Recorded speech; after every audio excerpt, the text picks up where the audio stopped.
Mukomana wepakura zviri fair kari ni chief.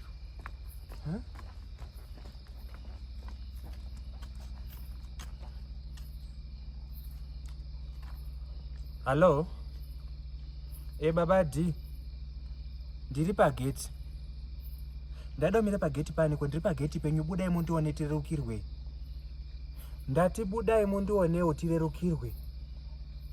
Ndikuzviziva kuti my dear aripo izvo zvimane 4 days muchiti mukadzi wangu uri pandikwanisa kubuda madam aripo. Baba D munoziva Ndine Bipolar here inini. Ndati inini ndinotoda attention sepoto yebhinzi mukandisiya ndinotsva. Ndakafanana nepoto yederere mukandisiya ndinopupira. Mune zvakawanda zvamakataura pamusoro pemukadzi wenyu zvakawanda mane mukati iwa handichadi. Inini ndikati ndini hangu wamunoda wacho. Ndauya ndiri pano pageti. Baba D munoziva kuti mahura ana matyira here imimi.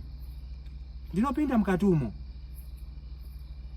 Ndiri kuzviziva kuti ndinodana nemurume womunhu. Imba makato ndakatokuda ndichitoziva kuti murume womunhu muchitoziva kuti inini ndikudana nemunhu mukati kuti mune mukadzi wenyu totozviziva. Ndozvana kuti chivhurai geti ndipinde. Baba D ka, Baba D3. Musitanga mopengere Baba D2. Baba D ka, budai chandoda andiswe mari wifi, andiswe mari enzwara chandoti budai mungondiona tiri kuziva kuti udanana budai mundione.